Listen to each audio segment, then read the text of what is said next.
Salam, hoş gördük hörmətli tamaşaçılar. Siz zaman axarı verilişinin qonağısınız. Bəlkə də belə ifadə eləmək olar ki, zaman axarı sizin qonağınızdır. Bugünkü verilişimizin qonağı isə tanınmış nasir, yazıcı, ədəbiyyatımızda öz yeri, öz mövqeyi, xüsusən nəsrimizdə öz dəstəxətti olan Eyvaz Zeynalovdur. Eyvaz müəllim, xoş gördük. Sağ olun.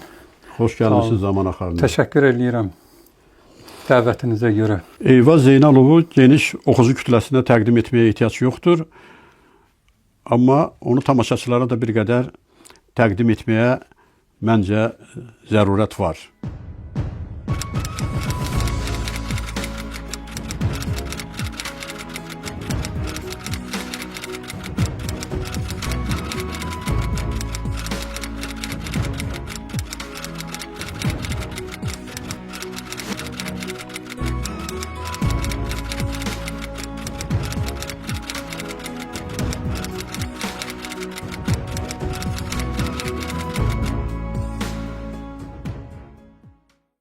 Bir çox hekayələri, povestləri, romanları, ha belə publistik əsərləri müxtəlif dillərdə, Azərbaycan dilindən başqa qeyri dillərdə də kitab şəklində çap olunubdur.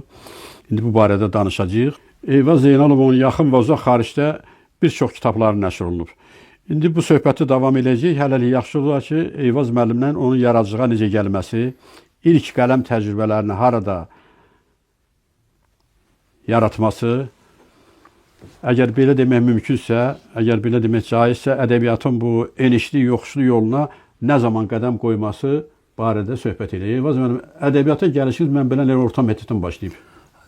Bəli, mən orta məktəbdə oxuyanda 9-cu sinifdə bir şagird yoldaşımız vardı. Dedi ki, bir gün gəldi, dedi ki, bəs rayon qəzetində Lenin yolu qəzeti çıxırdı bizdə Ağdamda.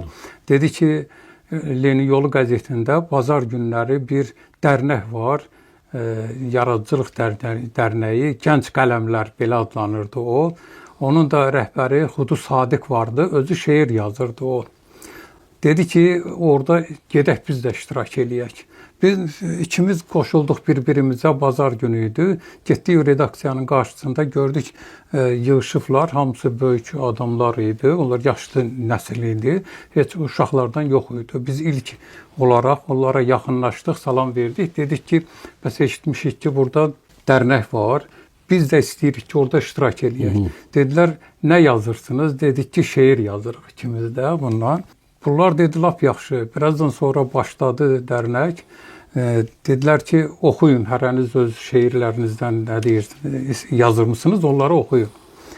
Başladıq oxumağa, ikimiz də tərslikdən elə gətirdi ki, ikimiz də dağlar şeir oxuduq. Sonra bunlar gülüşdülər biraz, dedilər ki, nə bilim, şeirin texnikasını bilmək lazımdır, ondan bunu qəlibə salmaq lazımdır. Bu qəlibə sal sözü çox işləndi. Bir neçə adam dedi ki, onlardan, dedi ki, şeiri qəlibə salmaq lazımdır, belə elə. Beynimə batdı mənim də. Səhv eləmirəmsə, elə sizin ki, yazının adı qəlibə saldı. Hə, beynimə batdı mənim. Nəysə gəldim, bu dəfə evdə oturdum, fikirləşdim, qəlibə sal adında bir hekayə yazdım, satiri. Maraqlı. Hə, belə yazdım ki, güya ki, bunu bir tənqidçi dostum var. Bu deyir ki, şeir oxu. Mən də şeir oxuyuram. Deyir ki, bunu qəlibə salmaq lazımdır, rəndələmək lazımdır, belə elə. Mən də deyirəm ki, yaxşı. Gedirəm evdə yazıram. Bir də gələndə deyir ki, gənə də bu eyni sözü deyir. Üçüncü dəfə buna deyəndə deyirəm ki, qəlibə salmışam. Mənim də deyirəm ki, qonşunun çəhmətinin həmişə qəlbi gəlib dururdu gözümün qabağında. Bunlar gülüşdülər, bunu xoşuna gəldi bunların. Dedi, hə, elə ikinci dəfədir gəlib bizi tənqid edirsən. Amma onu o dəqiqədə qəzetdə verdilər. Növbəti bir şey deyim, siz dediniz, bayaq bir ad çəkdiniz. Xudu Sadiq, səhv eləmirəmsə sonralar bu Abşeron rayonunda o humanitar bölmənin müdürü oldu. Orada icra aparatında işləyirdi elə bir adam. Yaxşı kişiydi. Laf yaxşı. Oradan gəlmişdi. Şahmar Rəhbərzadə ilə o bir gəlmişdilər. Bəli. Onu Kənd Təsərrüfatı Nəşriyyatına. Sonra o getmişdi ora, Şahmar Rəhbərzadə. Bizim yadıma düşdü. Demək, səhv eləmirəmsə sizin ilk kitabınızın adı Rəngsiz yuxu. Rəngsiz yuxu, povest hekayələr, yazıçı nəşriyyatında. Povest hekayələr 90-cı ildə. 90-cı illərdə Sovetin çökmə ərəfəsində çap olunubdu. Onu bir neçə il dalbadal keçirmişdilər plandan plana. Çünki mən rayonda müəllim işləyirdim, elə bir o zaman elə o zamanın özündə də kitab nəşr etmək çətin idi. Ondan qabaq lap çətin idi 80-ci illərdə. 90-cı illərdə bir balaca yumşalma getdi. İlk kitabın təəssüratı haqqında nə deyə bilərsən? Necə meydana gəldi bu kitab? Redaktoru kim oldu? Harda çap olundu? Onlar hekayələr idi əsas, bir də bir kiçik povest idi. O hekayələrdən bir neçəsi Ulduz jurnalında, Ədəbiyyat qəzetində, müəyyən qəzetlərdə, Dövrün nəşrdə çap olunmuşdu onlardan. Mən də onları yığdım, götürdüm, gəldim, verdim yazıçı nəşriyyatında. Bir iki il gözlədim. Onu bir zaman gəldim ki, dedilər ki, bəs Akif Hüseynov. Mən onu sonralar da üzün görə bilmədim. Dedilər ki, bəs belə bir tənqidçi sənə yaxşı bir rəy yazıbdı. Heç biz gözləmirdik belə. O da yenə də orada nə qədər gözləyəndən, eləyəndən sonra, çox süründürməçilikdən sonra orada çap olundu o həmin kitab. Yazıçı nəşriyyatında. Yazıçı nəşriyyatında. Yazıçı nəşriyyatında. Təəssüf ki, indi o tipli nəşriyyatlar yoxdur. Sizin yaradıcınızda, indi mən oxuduğum əsasında təəssüratım belədir ki, əsasən realist planda olan yazıcısınız siz. Düzdür, realist plan deyəndə yazıçı heç vaxt qarşısına bir məqsəd qoymur ki, mən realizm üslubunda əsər yazacağam. Bəzən belə söhbətlər olur ki, filan kəs realistdir, filan kəs romantikdir, üzr istəyirəm, filan yazıcı fantastik, filan yazıcı macəraçı, filan nə bilim, deyək ki, absurd əsərlərə meyl edir və s. Mənə elə gəlir ki, yazıcı əsər yazanda, yəni bir əsər üzərində düşünərkən daha doğrusu, heç vaxtı fikirləşmir ki, bu əsər necə olacaq. Yazıcı qarşısına məqsəd qoyanda ki, əsər yazacağam, o heç zaman fikirləşmir ki, bunu mən hansı deyək ki, janrda yazacağam və yaxud üslubda, klassik ənənəvi qaydada isə hansı metodda, realizm metodunda mı, romantizm metodunda mı? Heç zaman. Amma hər halda sizin əsas məncə yaradıcınızda bu realist üslub qabarıq şəkildə görsənir. Bundan mən nə demək istəyirəm? Yəni ki, siz qarşınıza məqsəd qoymasanız da belə alınır. Amma hər halda realist üslub təkcə həyatın, necə deyərlər, quru inikası, quru onun təsviri deyil. Bəli, o həyatdan gələn bir şeyləridir də, hadisələr də, başıma gələnlər, ondan həyatda gördüklərim, şahidi olduğum hadisələri bədiləşdirib, bədii formada mən hekayələrə çevirirdim, povestə çevirdim. Doğrudur, əlbəttə. Heç zaman mən də belə başa düşürəm ki, həmişə deyirlər ki, bir nədir olur ki, nə bilirik ki, bir nəzarət, nə bilim nə. Bunlar hamısı alt şuurda gedir. Alt şuurda gedir ki, sən fikirləşirsən ki, belə yaza-yaza. Yaradıcı psixologiyası məsələsidir. İndi bu barədə də danışılır. Doğrusu adam yazanda, hər bir yaradıcı adam, heç vaxt qarşısına məsələ qoyur ki, belə yazacağım. Hətta süjeti də qabaqdan təxmini şərti olaraq süjet də qursa, sonra süjetdən kənara çıxır. Kənara çıxır, hə. Hətta klassik məsəl var, deyir ki, Pushkində, indi Pushkindən stat gətirək, elə Palstovskinin də publikasında belə yazılara çox-çox rast gəlir ki, süjeti necə qurulur, nə tür. Pushkin Yevgeni Onegin də məşhur poemasını bitirəndə deyir ki, hətta söyür ki, bu Tatyananı mən gözləmirdim belə olsun. Bəli. Yəni ki, adam hətta bəzən nəzarətdən çıxır da, hətta bəzən düzdür, mən o mənfi tipaj, müsbət obrazlar falan bu ənənənin arasında səddi çəkməyin əleyhinəyəm. Amma hər halda yazıçının təsəvvüründə bu obrazın özünün bir tərcümeyi halı var. Digər obrazında, yəni mənfi və müsbətindən asılı olmayaraq. Amma işin gedişi prosesində təbii ki, onların xarakterində, xarakteristikasında, onun psixologiyasında, həyat tərzində böyük dəyişikliklər olur. Çünki yazıçı özü də gözləmiş ki, belə olacaq. Elə bil ki, yeni bir çay elə bil ki, hələ yol açmamış, hələ bunun bir cığırı ondan sonra məcrası düzəlməmiş bir çay axıb gedir, özünə yol aça gedir. Bəli. Yəni bir var ənənəvi qaydada, bir də var ki, öz yolunu tapır gedir. Ha, sonralar mən elə bir gəldim, qurtardım orta məktəbi, gəldim APİyə qəbul olundum. İndi Azərbaycan Pedaqoji Universiteti. Ha, ora qəbul olundum. Doğrusu mən istəmirdim ki, ora qəbul olunmağa. O zaman belə bir vəziyyət idi ki, rayondan heç bir yana çıxmamışdım. Yaxşı oxumuşdum, 5 ilə oxuyurdum. Amma dünya görüş yox idi o qədər. Elə məni də imkan olmadığına görə daima qoşub göndərmişdilər ki, uşaqların aparır bunu da qoşaq yetkinlə qəbul olunmaz belə. Orada da elə oldu ki, onun oğlanları kəsildi, çıxdı, getdi, mən qaldım. Təsadüfən qəbul olundum, amma mən ora ərizə verəndə də dedim ki, mən bura istəmirəm. O da məni belə bir yumşaq vəziyyətdə dedi ki, hələ get bura girginən bir qalsın belə. Hə. Ondan sonra da 3-cü kursda artıq mən başa düşdüm ki, yox, mən səhv eləmişəm. Ona görə ki, praktikaya gedəndə məktəblərə dedim səhv eləmişəm. Getdim, ərizəni verdim, o zaçotlar başlayan vaxt idi. Dedim ki, mən diplomu verin, atestatumu geri. Hə, onlar da dəydi bir-birinə, nətər bu 5 ilə oxuyur, nə var universitetdə. O ona deyir, bunu yoxlayırlar ki, görək nə məsələdir. Dedilər ki, valideynin gəlməsi olmaz. Getdim, valideyn, o da dedi ki, ged onda başını çarəsin qılcınan. Yəni qal davam edə. Hə, da özün bilərsən bundan sonrasını. O zaman da mənim müəllimin biri İsmail Şıxlı idi. İsmail Şıxlı da indi olmasın, əlin kürəyimə qoyub, belə çiynimə qoyub gəzəndə uşaqlar hamısı köks ötürürdü ki, Eyvazla belə gəzir, Eyvaz belə gəzir İsmail müəllimlə. Hekayələrimi verirdim, qeydləri indi də durur mənim əl yazmalarımda. Sonra bir İlhami Cəfərov var idi. Cəfərsoydu. O bir dəfə dedi ki, nə yazırsan, gedək bizim dərnəyə. Mən APİdə eşitmişdim dərnəyə olmağı, amma getmirdim. O da mənim bir əl yazması olan Yuxu adında, o zaman Yuxu idi, sonra Əks-Sada hekayəsini çap elətdirdim, onu Əks-Sada adı ilə. Onu götürdü, getdi. Bir də gördüm ki, sevinə-sevinə gəlibdi. Altından da bir imza qoyublar, yaxşı yazıb qələmlə, mürəkkəblə olan yaxşı, bir dənə də nida qoyubdu, gətirib o Rza. Dedi ki, Oqtay Rza belə çox bəyənilib, belə deyir, onu gəlsin belə. Nəsə də elə bir baş qarışdı. Xülasə, siz Pedaqoji Universiteti bitirdiniz. Bitirdim universiteti, pis yaxşı çıxdım.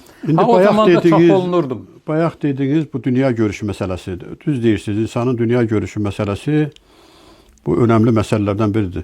İndi burada bələcə bir xırda arayış da verim ki, mən bura gələndə bir həftə əvvəl rəhmətə getmiş mərhum Niyazi Mehdinin mən necə mən oldum. Belə bir memuarı, o da Ağdamla başlayan uşaqlığından başlayıb yazmağa ki, orada da elə siz deyək kimi Ağdamda yaşayarkən bu məhdud dünya görüşü, yəni söhbət Ağdamdan getmir. Yox, çıxmamışdıq. Adam vardı, çıxmışdı kənara. Mən çıxmamışdım. Yox, yəni ki, bu təbiidir. Hətta çıxsan da belə hər kəsin özünün doğulduğu, indi lap böyük şəhərlər də kənd deyirlər bəzən. Bəzən də New York'a da deyirlər ki, bu kənddən kənara çıxır, zarafat yana deyirlər də biraz da. Yəni ki, təsəvvür onda məhdud olur. Adam elə bilir ki, dünya buradan qurtarır. İndi dediyim budur ki, siz zaman keçəndən sonra biraz böyük mühitə də keçdiniz. Onu qutarandan sonra məktəbi, institutu, məni təyinatla getdim Salyana. Salyanda 7 nömrəli mərkəzdə idi. 7 nömrəli məktəbdə işlədim may ayına qədər. May ayından sonra getdim əskərə. Mən elə bir uşaqlıqdan... İndi gəlirəm ora. Siz Ağdamdan gəldiniz Bakıya, Bakıdan getdiniz işləməyə Salyan rayonuna. Sizin bir müddət həyatınız bağlı Rusiya ilə.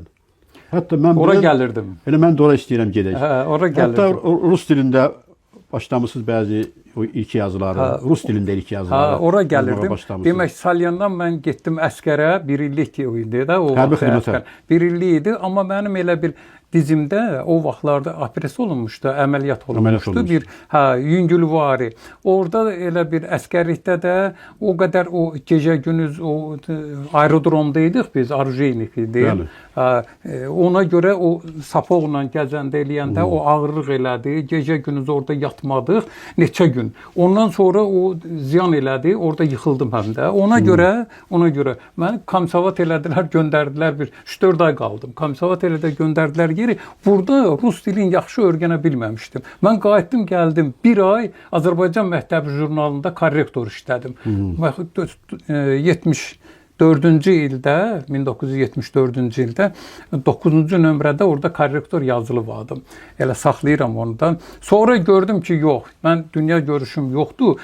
Bir də çünki o zaman biraz böyük ədəbi mühitə çıxmaq üçün rus dilini bilmək vacib idi. Yəni onu demək istəyirəm. Elə buradan Bakıdan da o korrektor işləyə bir dostum vardı Volqaqradda.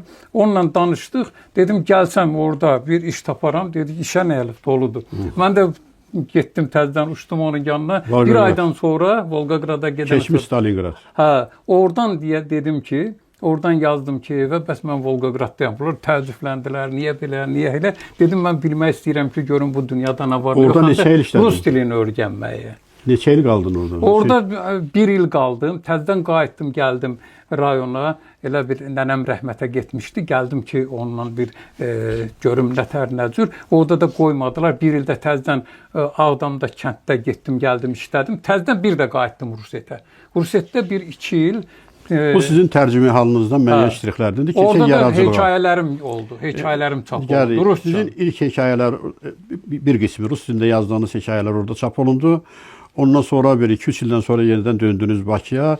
Hekayələr, povestlər, bilirəm kitablarınız Tələ romanıdır, deyək ki, kəşfiyyatçıdır, bələdçidir və s. Bunlar hətta bəzi kitablarınız da Türkiyədə də çap olunub.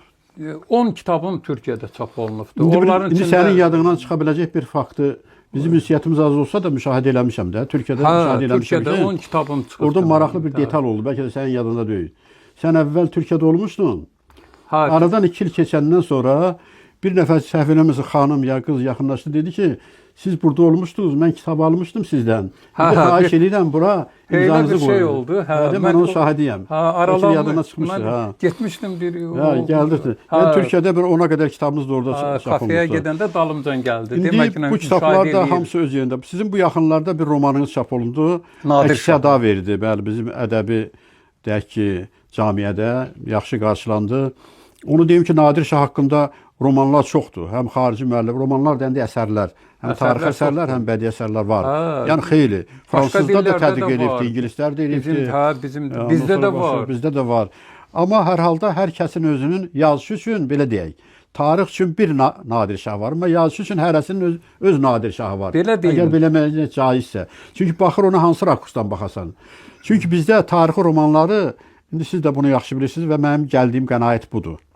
Hətta Yazıçılar Birliyinin sonuncu qurultayında mən dramaturgiya haqqında məruzə edərkən orada tarixi pyeslər haqqında xüsusi çalışdım ki, məlumat verəm, aksent eləyəm və oxuduğum əsərlərin hamısında bir basma qəlblik gördüm, açıq deyim.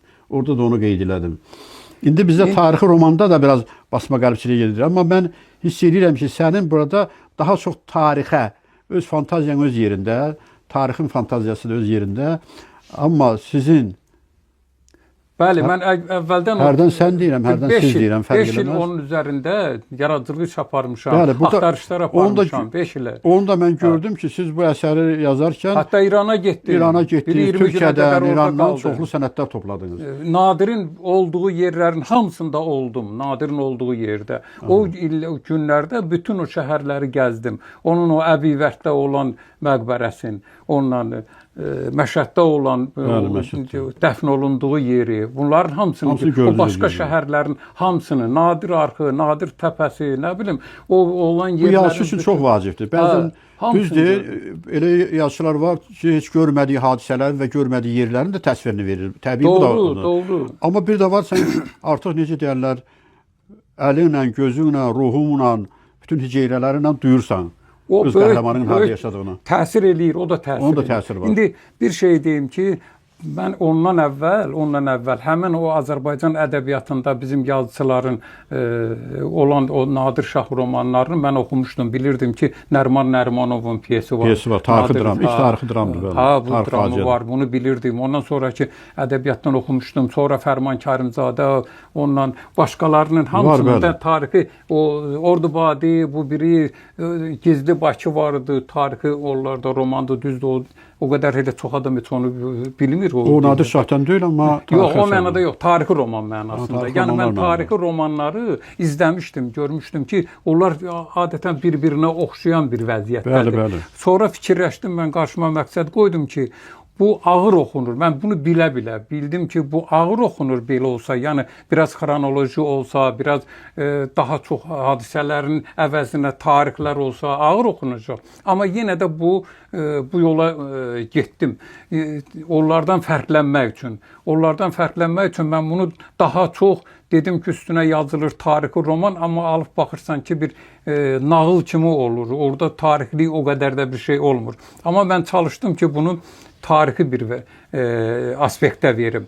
Həm də çalışdım ki, Nadirin dövründə olan o başqa qonşu dövlətlər haqqında da onlarda gedən proseslər haqqında da məlumat verim. Onların başçıları haqqında, məsələn, 1-ci Pyotr haqqında, ondan Rusiya ilə də böyük əlaqələr olur, Yelizaveta ilə. Çünki hamısı ilə o əlaqəli idi bu söhbətlər. Çünki Rusiya idi, Osmanlı idi, Əfqanlar onlardan qabaq bu Səfəvi dövlətini parçalamışdılar, hamısı işğal eləmişdilər. Nadir belə bir vəziyyətdə gəldi o hakimiyyətə, daha doğrusu gəldi, oldu sərkərdə, şahın sərkərdəsi. Ondan sonra yavaş-yavaş gördü ki, şahla bu yola getmir, şah əgər qalsa bunu özündə öldürəcək, yenidən parçalanacaq dövlət, ona görə də onu devirdi, hakimiyyəti aldı ələ, özünün şahlıq taxtına oturdu. Nadir Şah Əfşar. Nadir Şah Afşar. Elə Afşar dövləti də onun adını qoydu, dövlətinin Afşar dövləti. Bu da əlbəttə çox maraqlı mövzudur, maraqlı temadır. Mən güman edirəm ki, gələcəkdə də davam elə. Genişdir, 568 səhifədir. Mən nə qədər onu sıxdım ki, az olsun. Hələ mən əgər o nağıl kimi biraz süjetə elə şeylər artırsaydım, macəra kimi, nə kimi şeylər artırsaydım, onda bu daha böyük olardı. Amma bilirəm ki, böyük əsərləri də bu dəqiqə insanlar o qədər oxuya bilmir, oxumur. Vaxt qıtlığı, yaxud ayrı bir səbəblər var. Bu da ayrı bir problemdir təbii ki, oxucu və ona görə də biraz çalışdım ki, belə. Sizin yaradıcılığınızdan Eyvaz bəy, mən belə hesab edirəm ki, Qarabağ mövzusu bir qırmızı xətt kimi keçir. Bəli. Onunla bağlı hekayələriniz təkcə Azərbaycanda yox, eləcə də Türkiyədə çıxan kitabınızda da toplanıbdır, yaxşı da qarşılanıbdır. Bu şükür Allaha ki, indi Qarabağ torpağı da qabaqki statusuna qayıtdı. Bu böyük hadisədir. Mən belə deyim ki, mən yəqin davam eləyəcək bu mövzu. Davam eləyir, elə bu gün də görürsən ki, bir arada beynimə verir, o hadisələrdən, keçmiş hadisələrdən və yaxud hadisələrə münasibətdən yaranır elə hekayələr. O zaman elə gördüklərimi, bildiklərimi, düzdür, mənim hekayələrimdə Qarabağ, onlar bir yerdə toplanıbdır, 2 dəfə Azərbaycanda çap olunubdur artırmaqla. Amma belə deyim ki, onların içində döyüş səhnələri yoxdur. Mən adətən döyüş səhnələrinin insanların həyatında olduğu əksin mən vermək istəmişəm. Psixoloji, onlar necə yaşayır bunu, necə qəbul edirlər, həyatlarında necə əks olunur və bunları vermişəm mən. Düzdür, o 11-ci ildə Qarabağlayan hekayələr adında Bəngü nəşriyyatında, Ankara'da, Türkiyədə çap olunubdur.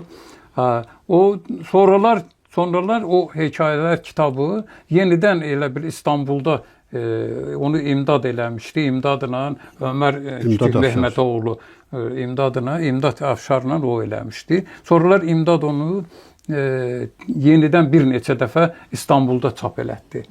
Təkrar. Yeni orada növbəti kitablarınız gözlənilirmi? Çünki sizin bayaq qeyd etdiyiniz kimi ona qədər kitabınız çıxıbdır. Nadir Şahı elə bil eləyəndən sonra mən onu eşidirdilər, bilirdilər ki, olacaqdı Nadir Şah. Onu eşidəndən sonra indi maraq göstəriblər ki, orada çap eləsinlər. Problem bu dəqiqə onun tərcümə məsələsidir. Deyir ki, tərcümə olunsun, bir neçə nəfər indi nəzərdə tutmuşuq. O olunsa, orada çap olunacaqdır. Çapıb o qədər problem deyil. Hətta İrandan istədilər, mən onun PDF-ini göndərdim. Orada da güya deyirlər ki, çap eləyəcəyik. Onlar da belədir. Mənim də bir neçə kitabım mənim orada çıxıbdır. Ondan çox kitabın nəşri. Orada belədir. Uşaqlar üçün. O hərfləri demək ərəb hürufatına da, ərəb əlifbasına çevirirlər. Bəli. Bizim Azərbaycan türkləri orada onu oxuyur. Bəli, elə amma bəzilərdə fars dilinə tərcümə olunub. Elə bunlar deyir, həm farsda eləyəcəyik Nadir Şahı, həm də deyirlər ki, ərəb əlifbası ilə. Amma mənim orada Təbrizdə 2 il bundan qabaq bir uşaq hekayələri çap olunubdur Təbrizdə. Bir balaca kitab halında. Söhbətin əvvəlində qeyd elədim. Sizin demək kitablar, əsərlər, bir çox hekayə və povestlər alman dilində və ingilis dilində də nəşr olunubdur. İndi düzdür, gələcək haqqında danışmaq bir qədər bəzən düşər-düşməz olur, amma hər halda bu tərcümə işi, Avropa dillərinə tərcümə işi davam edir. Elə yenə də nəzərdə tutulubdur. Alman dilində həmin o ki, mənim o 3 kitabım ki, çap olunubdur Almaniyada, alman dilində 2 romandır. Bir uşaqlar üçün olan hekayələr o dildə çap olunub. Həmin o nəşriyyat orada deyib ki, bəs eşitmişik ki, buradan də o Orxan Aras bəy orada iştirak edir, gedir, gəlir.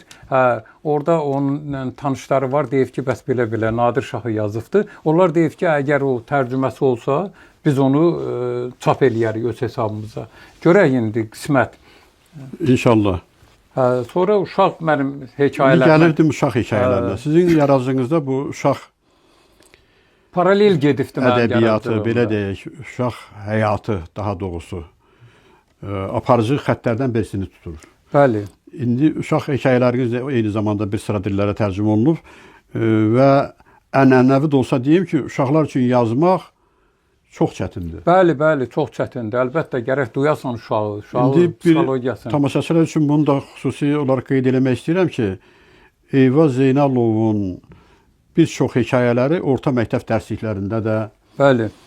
Ona qədər hekayə çap olunubdur. Ona qədər hekayə müxtəlif dərsliklərdə ana dili, 4-cü sinifin Azərbaycan dili, sonra ədəbiyyat, 5-ci sinifin ədəbiyyatı, Azərbaycan dilisi, 7-ci sinifin ədəbiyyatı, sonra rus bölməsi, rus məktəbləri üçün 5-ci sinifin ədəbiyyat kitabında bir hekayəm gedib haqqımda məlumatla. Sonra 19-cu ildən bu internetdə də var elə məlumat açılır, orada açıb baxmaq olur. 19-cu ildən testə salıblar. Bu müasir test imtahanlarına, müstəqillik dövrü yazıçılarına elə də yazıblar. Müstəqillik dövrü yazıçılarından testə 3 nəfər salınıbdır. Qılman İlkin, Fikrət Qoca, bir də Eyvaz Zeynalov. Bunlar da yaxşı 19-cu ildən. Orada suallar var. O da 5-ci sinifdə olan hekayələrindən, oğru hekayəsindən ən çox ora salınıbdır. Bu yenə də Qarabağ hekayələri ilə bağlı olan bir məsələdir, hadisələrlə belədir. Onlar da mənim uşaq hekayələrimdə, dediyim kimi Alman dilində, Gürcü dilində 10-cu ildə Tiflisdə 700, o zaman burada heç biz 500 çap eləyə bilmirdik. Onlar 700 nüsxə çap elədilər 2 dildə. Hekayəni verirdilər Azərbaycan dilində, o biri tərəfində Gürcü dilində. Qarşılıqlı. Onu elə uşaqlar üçün eləmişdilər çap. Bu sinifdən xaric oxu üçün eləmişdilər. Həm o Gürcü məktəbləri Azərbaycan dilində belə bilmək üçün, həm də bizim məktəblər orada. O zaman 10-cu ildə orada çıxdı. Bəli. Sonra bir sıra o Tatar, ondan sonra Krım Tatar, ondan Rus dilində, sonra Özbək dilində, Qırğız dilində mənim o hekayələrimdən o uşaqlar üçün. Sonra Təbrizdə uşaq hekayələri kitabım çıxdı. Hətta 2 kitabım çıxıbdı. İstanbulda uşaq hekayələri. Baba və nəvə, dədə, orada... Ümumi yaradıcılığınız haqqında müəyyən təəssürat yarandı. İndiyə qədər də var idi, oxucular da yaxşı tanıyır, orta məktəb şagirdləri də sizin hekayələri oxuyur, bəyənir, təqdir edir. İndi əslində qalanda bu yaradıcılıq uğurları çox böyük hadisədir. Amma bir məsələ var ki, təəssüf eləyici məsələ ki, oxucular sanki azalıbdır. Sanki bu gün oxucu qıtlığı var. Bəli, Yaxşı əsərlər meydana gəlir. Təkcə bizdə yox. Bəzən deyirlər ki, yaxşı əsər olsun ki, oxucuqsun. Deyirəm, yaxşı tutaq ki, bizdə yoxdur, Tolstoy oxusunlar da. Hugo-nu oxusunlar da. Shakespeare oxusunlar da. Doğru. Yəni bizdə də yaxşı əsərlər meydana gəlir. Çox gözəl əsərlər meydana gəlir. Belə deyək. Bu müstəqillik dövründə çox gözəl əsərlər mən izləyirəm. Bəli. Gözəl hekayələr, povestlər, romanlar, nəsrdən hələ söhbət gedir də. O bir janrlardan söhbət getmir. Meydana gəlibdir. Amma təəssüf ki, oxucu qıtlığı. Bir balaca da bu məsələyə bir işıq salaq. Sonra söhbətimizi yekunlaşdıraq. Bu məncə belə deyirlər, həmişə bir bəhanə gətirirlər ki, telefon qoymur cəmaatı, milləti qoymur ki, bu kitabı oxusunlar. Mən həmişə də onu deyirəm ki, telefon icad eləyənlər, ən çox onu buraxanlar Yaponiyadır, Amerikadır, o biridir, bu Kitaydır. Özləri çox kitab oxuyurlar. Amma onlar ən çox kitab oxuyanlardılar. Məsələn, deyir ki, statistika var. Statistikada deyir ki, Yapon deyir, bir ildə 4 kitab oxuyur orta hesabla. Amma müsəlmanlar deyir, bir ildə 30.000 adam bir kitab oxuyur. 30 statistikalı müsəlman söhbəti də biraz mücərrətdir. Baxır hansı müsəlman? Yəni müsəlman ərəbi var, farsı ümumini var. götürür. Ümumi götürür. Belə ümumi götürür. Yəni bunlar Türk xalqları içində mən müşahidəmə əsasən deyə bilərəm ki, Türkiyədə kitab pis oxunmur, oxunur. Oxunur. Bu dəqiqə tərpənib də orada gedirik biz sərgilərdə oluruq da hər dəfə o kitablar çıxdıqca sərgilərdə oluruq. İndicə dediniz elə, dediniz ki, gəldi hətta məni bir ildən sonra tapdı. Çayxanada tutdu. Məsələn, bir dəfə mənim yadımdadır ki, belə oturmuşduq. Şərəf bəy də o naşirim də yanımda idi. Kitablar düşmüşdü. Təzə kitabım çıxmışdı. Köynə də burada. Bir nəfər də yenə o gəldilər. Belə baxdılar kitabı baxanda dedi ki, bəs belə bu axırıncı kitabımı götürdü. Dedi ki, bunu imzalayın mənim üçün. Dedim ki, bu da var. Əvvəl çıxan kitabındayım dedim. Dedi, hocam, onu keçən il almışam. Onu keçən il almışam. Siz yox idiniz burada. Siz yox idiniz. Onu keçən il almışam. Eşitdim ki, elə bir yenə gəlmişsiniz. Ona görə gəldim. Demək, yəni, Şərəf bəy də dedi ki, görsən, səni da Türkiyədə tanıyırlar. Belə bir şey. İndi bəziləri belə hesab edir ki, ədəbiyyat meydanı deyil, falan deyil, belə söhbətlər olur. Amma həmişə ədəbiyyatın meydanı var, olub və olacaq. Bəli. İndi bizdə nə üçün lazımdır? İndi mən bu söhbəti edənkən, hörmətli xalq yazıçımız Elçinin bir ifadəsi yadıma düşdü. Müsahibələrin birində demiş ki, biz nə üçün yazırıq? Hamımızın özümüzə verdiyimiz sualdır. Nə yazırıq? O deyir ki, hər bir xalqı doğrudan da düz deyir. Yəni, bizim özümüzün də gəldiyimiz qənaətdir ki, onun ədəbiyyatı tanınır. Hər bir xalqı biz ingilisləri İngiltərədə olmasaq da belə qismən tanıyırıq. Bəli. Biz İspaniyada olmasaq da belə artıq İspaniya haqqında bizim təəssüratımız var. Ən azı deyək ki, Cervantesi deyək ki, hələ qoyuram bir qarağa, Borgesi, Marquesi filanı da İspan dilli ədəbiyyatdan bilirik. Biz deyək ki, qonşu Gürcüstana, sizin də kitabın çıxan Gürcüstana getməmişdən əvvəl biz Nodar Dumbadziyenin əsərləri ilə, Çeladziyenin romanlarla və s. və ilə axır. Galaktin Tabidziyenin deyək ki, biz, yəni ki, xalqı tanıdan ən əsas argumentlərdən, ən əsas dəstəvuzlardan, tutalğaçlardan biri ədəbiyyatdır. Ədəbiyyat yoxsa xalqı heç yerdə təmsil eləmək olmaz. Sizin sözünüzün qüvvəti, yəni bu Xəlil Rızanın Ulu Türkün bir gözəl şeiri var idi. Mənim o bir sözü yadımda qalıb. Deyir ki, Nəsiminin deyir, əsri tutub onun ətəyindən, o əsir onun hesabına qalıbdır. Yaddaşlar. Bu böyük şeydir. Yəni bu doğrudan biz Fransada olmasaq da belə biz Hugo'dan bilirik ki, o dəqiqə Balzac, 93-cü il, ondan sonra Zəfər Tağlı və s. və ilə axır. Bəli. Balzac da Qonkur qardaşlarıdır. Doğru. Yəni ki, bunlar hamısı dünyanın, xalqı dünyaya tanıdır. Dünyanı da xalqa tanıdır. Elə əvvəl biz həmişə xalqdan əvvəl biz ədəbiyyatla tanış olub, onların hesabına o xalqları tanımışıq, dövlətləri tanımışıq. İndi bizdə çox yaxşı nəşriyyatlar var ki, dünya ədəbiyyatından nümunələri o dəqiqə görürsən ki, Nobel mükafatına təqdim olunub, ya Qonkur mükafatına, ya filan mükafata, böyük adsanlı mükafata təqdim olunan kimi, hələ görür ki, ondan əvvəl heç bu mükafata o yazışı almazdan əvvəl bizə tərcüm olunubdur. Amma bir şey var da, bir şey var ki, bunlar eləyir. Mən neçə dəfə demişəm naşirlərə, o naşirlərə ki, onlar o dünyada olan o böyük sərgilərə gedirlər. Mən demişəm ki, gedirsiniz oradan gətirirsiniz, kitab çap eləyirsiniz, tərcümə elətdirib çap eləyirsiniz. Amma nə olar ki, gedəndə bizlərdən də götürün, İndi sən aparın məni onlarda qabaqla. Mən onu təqdim deyəcəydim. edin. Mən onu deyəcəydim. Bizə Təqdim tərcümə eləyin olunur. onu. Amma təəssüf ki, biz ədəbiyyatımızı dünya ədəbi arenasına çıxara bilmirik. Eləmirlər. Söhbət ondan gedir. İndi ola bilsin eləyirlər. Bu da biraz onun Bəlkə də indi arxasında götürmürlər, stimul. bilmirəm. Amma yəni eləsələr,